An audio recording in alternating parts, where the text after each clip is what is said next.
ketika mereka menghafal ayat-ayat tentang mata yang diperintahkan oleh Allah untuk semua para muslim melihat yang baik saja, menatap yang baik saja, tinggalkan yang buruk, tinggalkan tatapan yang salah, jauhi pornografi, porno aksi, hal-hal yang jelek, gambar-gambar yang tak layak untuk dihafalkan. Ayat-ayatnya kemudian hadir dalam jiwa, ayat-ayatnya tersemai dalam sanubari mereka, dipraktekkan tembus ke mata, sehingga dengan hafalan ini seorang hafidh, ayatnya akan membimbing matanya untuk melihat yang baik saja. Maka mustahil ada seorang hafidh melihat hal-hal yang buruk. Pun demikian, ketika ayat telinga boleh dihafalkan, tembus ke jiwanya, maka ayat itu akan memberikan sebuah gelombang bimbingan iman kepada telinga ini untuk mendengar yang baik-baik saja. Demikian ke lisan sampai ke ujung kaki. Puncaknya, seorang hafidh, seorang yang bisa menghafal Quran dengan benar, hafalan itu diterjemahkan dalam bentuk perilaku. Baik itu 1 ayat, 2 ayat, 3 ayat, 1 juz, 2 juz, ataupun 30 juz. Anda tidak harus dituntut untuk menghafalkan 30 juz, tapi yang diinginkan oleh Al-Quran, setiap ayat Al-Quran yang kita baca, kita hafalkan, kita terjemahkan dalam bentuk perilaku. Jadi apapun Anda. Di zaman Nabi ada banyak pengusaha setipe Abu Bakar As-Siddiq, Uthman bin Affan, Abdurrahman bin Auf radhiyallahu ta'ala anhum jami'an. Semuanya berusaha menghafal Al-Quran, menjadi huffaz, menjadi hafidh, dan menerjemahkan hafalan itu dalam bentuk perilaku. Apa yang terjadi? Mereka sukses, asetnya banyak, dan tetap tidak meninggalkan nilai-nilai kebaikan. Ada Khalid bin Walid, ada Umar bin Khattab, ada Amr bin As. Jangan diragukan bagaimana kualitas kepemimpinan militer mereka. Bisa menaklukkan Persia, bisa menaklukkan Romawi, kekuatannya dahsyat, ahli strategi. Tapi tahukah Anda, mereka pun penghafal Al-Quran. Ada dosen, pengajar, ahli ilmu seperti Ali bin Abi Thalib, Abu Hurairah. Jangan diragukan bagaimana dahsyatnya keilmuan mereka, tapi mereka pun hafidh. Ada arsitek seperti Salman Al-Farisi. Jangan diragukan bagaimana arsitektur beliau ketika membentengi kota Madinah dengan membuat parit-parit itu, yang sekarang kemudian namanya bahkan dikenang dan diabadikan dengan nama-nama tertentu, bahkan menjadi nama masjid dari sebuah kampus yang sangat fenomenal, bahkan menjadi inspirasi dari satu bagian-bagian institusi dengan namanya untuk menunjuk keilmuannya, kedahsyatannya. Tapi jangan pernah Anda lupa, pernah tahukah Anda bahwa mereka semua ahli Al-Quran, mereka semua hafidh, dan yang paling dahsyat, sampai sekarang namanya abadi, sejarahnya enak dilihat, tampilannya nyaman diamati. Dalam bahasa singkat, mereka good looking, hafidh good looking, and they are not radical.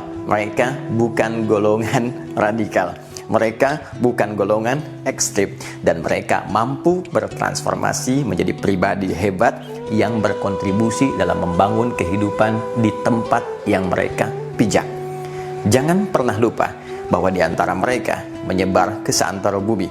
Ada yang sampai kemudian ke wilayah Asia jauh, sampai ke timur, bahkan ke Nusantara, bahkan ada yang sampai ke Cina, ada yang sampai ke Afrika, ada yang sampai ke Eropa. Semua sejarah membuktikan setiap langkah dan tinggal mereka selalu memberikan kontribusi positif di tempat mereka hadir.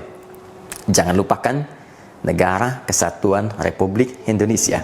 Bukankah saham terbesarnya adalah dari para ulama yang berjuang dengan rasa cintanya kepada negeri ini? Dan tahukah Anda, bukankah para ulama itu ahli Al-Quran? Bukankah mereka mendalami Al-Quran?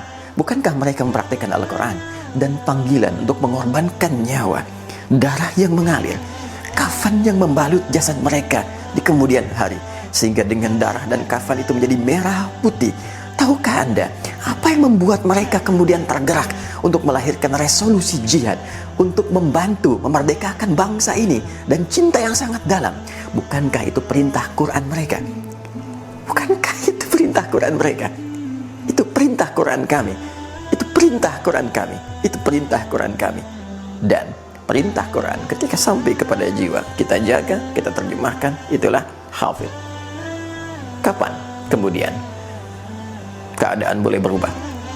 Kapan kemudian ekstremisme mulai muncul? Kapan kemudian radikalisme mulai tampak dalam kehidupan? yang paling mudah untuk diamati semua itu terjadi ternyata ketika nilai-nilai Al-Quran semakin ditinggalkan. Jika Anda membaca Quran dengan benar, tunjukkan kepada saya di titik mana Anda temukan kekerasan dalam Al-Quran, di titik mana Anda temukan bimbingan ekstremisme dalam Al-Quran, di titik mana Anda temukan keburukan dalam Al-Quran. Jangankan tindakan yang sangat kasar, untuk melihat yang tak baik saja tidak diperkenankan. Maka Anda bisa bayangkan, jika pejabat ini hafid, dia akan mustahil melihat catatan-catatan yang salah, melihat angka-angka yang keliru. Untuk lihat proyek yang salah saja tak mampu, apalagi menggerakkan tanda tangannya untuk bisa menitikkan catatan jemarinya membuat sesuatu yang salah. Jemari orang yang sholat, telunjuk orang tahiyat, mustahil dipakai berbuat maksiat. Bukankah saat sholat itu Anda sedang meniti menjadi hafid? Bukankah Anda menghafal Al-Fatihah? Bukankah Anda menghafal beberapa surah dalam Al-Quran? Bukankah Anda menghafal beberapa doa yang Anda bacakan dalam sholat? Kalau Anda memang sholat, Anda menjadi hafid yang sesungguhnya, maka Anda akan menjadi pribadi mulia. Karena itulah ketika kita sholat, Allah memberikan statement, jika sholat Anda benar, inna sholata tanha anil fahsya wal munkar. Sungguh, sholat yang benar ditunaikan akan mencegah dari segala perbuatan buruk yang mungkin tampil dari pribadi seseorang. Apalagi itu menjadi ekstrim, bahkan radikal. Dari sini, jika nilai-nilai Al-Quran mulai ditinggalkan, nilai-nilai Al-Quran mulai pudar, mulai dijauhkan, maka musibah akan terjadi dan terasa tindakan-tindakan buruk ini dalam kehidupan kita.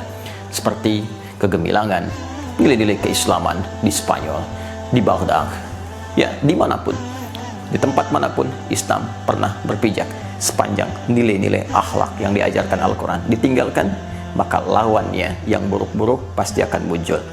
Islam mengajarkan kejujuran. Al-Quran membawa ayat-ayat tentang ajaran jujur. Ketika ditinggalkan, maka dusta, bohong itu muncul. Islam membawa ketawaduan. Al-Quran datang dengan ayat-ayat kerendah hatian. Banyak terdokumentasikan jika memang Anda hafid atau setidaknya qari, membaca dengan benar saja, maka ajakan tawadu Anda temukan, sifat rendah hati Anda dapatkan. Anda tak pernah baca Quran, Anda tidak menjadi hafid, Anda belum bergerak hanya untuk sekedar baca saja, maka sulit ditemukan ajaran-ajaran itu. Yang terjadi jika menyimpang dari itu, lawannya muncul. Rendah hati lawannya sombong, jujur lawannya dusta, lembut lawannya keras. Karena itulah Nabi Sallallahu Alaihi Wasallam ketika diperintahkan menyampaikan isi Al-Quran, mengajarkannya, mempraktikkan bersama para sahabat, Allah Subhanahu wa Ta'ala langsung memberi pengakuan dengan menghapuskan sifat jahiliyah yang melekat pada masyarakat Arab dengan turunnya Quran surah ke-3 Ali Imran ayat 110. Kuntum khaira ummatin ukhrijat linnas ta'muruna bil ma'ruf wa tanhauna 'anil munkar wa tu'minuna billah. Kalian adalah umat terbaik, sekelompok manusia terbaik yang pernah hadir di bumi, yang pernah dilahirkan dan beraktivitas di bumi. Apa di antara bukti kebaikan itu? Kalian selalu mengerjakan yang baik-baik dan meninggalkan bahkan mencegah pada setiap hal yang tidak baik dengan didasari dasar iman kepada Allah Subhanahu wa Ta'ala.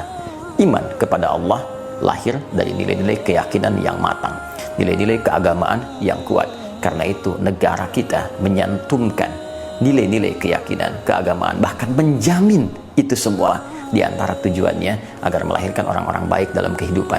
Negara menjamin kemerdekaan tiap-tiap penduduk untuk memeluk agamanya masing-masing dan beribadah menurut agama dan kepercayaannya itu. Pasal 29 ayat 2. Jika mengkaji Al-Quran, mempraktikkan Al-Quran, menjadi hafidh adalah bagian ibadah bagi saya, Anda, kita, umat Islam, maka menjadi hafidh dijamin oleh negara.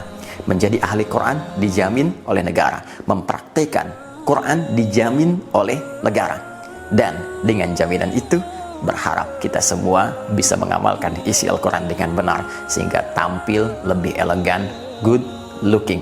Menjadi aneh jika berinteraksi dengan Al-Quran, menjadi seorang hafidh menjadi sebuah persoalan. Ini menunjukkan ada yang salah dalam pemikiran dan ada yang bertentangan dengan nilai-nilai yang telah terbangun dan diabadikan dalam data sejarah dan diakui bukan hanya oleh Muslim tapi juga non-Muslim.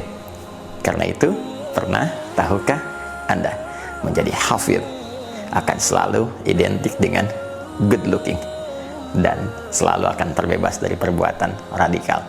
Pesan kami, jika ada orang-orang yang mengajak pada perbuatan-perbuatan ekstrim, radikal yang tidak dibenarkan oleh isi Al-Quran, walaupun dia mengklaim dirinya hafidh, hafal Quran, dan seterusnya, jika mengajak pada perbuatan buruk yang bertentangan dengan Quran itu sendiri, sesungguhnya dia bukan hafidh.